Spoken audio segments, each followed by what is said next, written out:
Welcome back to the channel, guys, and if you're new here, please do hit that subscribe button, and if you enjoy this video, give it a like and a share. So, what are we talking about? Well, today there was basically a report from Variety which revealed some interesting snippets about how Lucasfilm are approaching Star Wars Episode 9.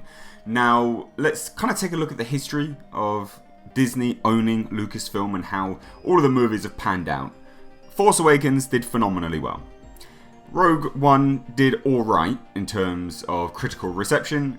The Last Jedi was incredibly mixed, and then Solo they have considered to be an out-and-out failure, basically, even though it still pulled in absolutely phenomenal numbers. All of these movies still pulled in substantial financial rewards for Disney, and as a result of that, Disney have actually broken even, and I think they've just gone into profit on their purchase of Lucasfilm and all of the properties. So it's not been a complete failure, but how they're approaching Star Wars Episode 9 was always going to be an interesting thing to look at.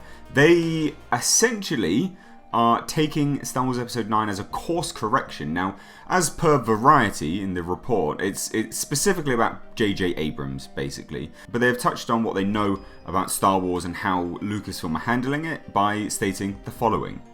J.J. Abrams is currently working on Star Wars Episode 9, which has been billed as a course correction at Lucasfilm after spin-off films like Solo failed to meet the label's high commercial expectations. So, what does that mean for Star Wars Episode 9? Well, we know that J.J. Abrams had big plans, apparently, for not only Luke, but Snoke, and also Rey, and that whole interaction, and what he was setting up, but it was all dashed to one side in The Last Jedi. So, does this mean that Abrams is going to return and just completely course correct the entire franchise and the kind of story that he initially had set up?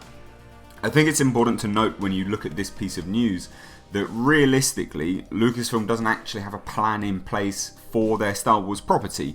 Now, I know a lot of people will look at Star Wars and go, they absolutely do. They know their lore inside and out, and they've got a plan for the future.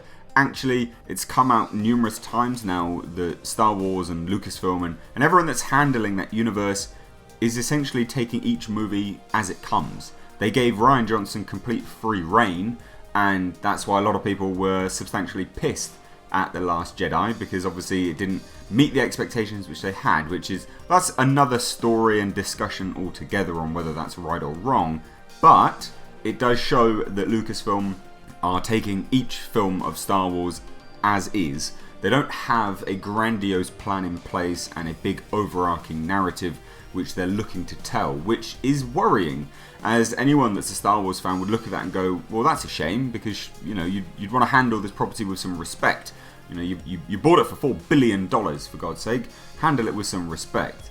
So I think it's important to take a look at. I do feel that Abrams will probably come in here and go, right, well, what happened with The Last Jedi? What did they dislike? What did they like? What can I change? What can I use from what I had set up to then give the fans some payoff? And I think that's probably what's going to happen.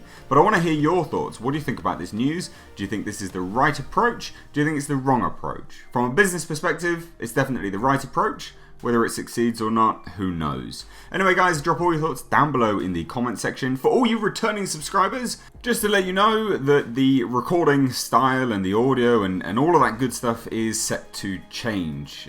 Thanks to everyone that does support me via Patreon. I am reinvesting that money in a whole bunch of new recording equipment. It's been one of the main feedbacks which I get on this channel, is just that the audio potentially isn't up to par with the quality of the content, which I have listened. It's just taken, recording equipment costs a lot, so it's just taken a little while to accumulate the investment for that to chuck it back into the channel. But thanks to all of you patrons that do support me on the channel, because it was thanks to you that enabled me to pick that stuff up. So just to let you know, audio will be changing, it will be improving as of today. Anyway, and as always, guys, been an absolute pleasure. Please do drop all your thoughts down below. I've been Mr. H, and I'll catch you in the next video.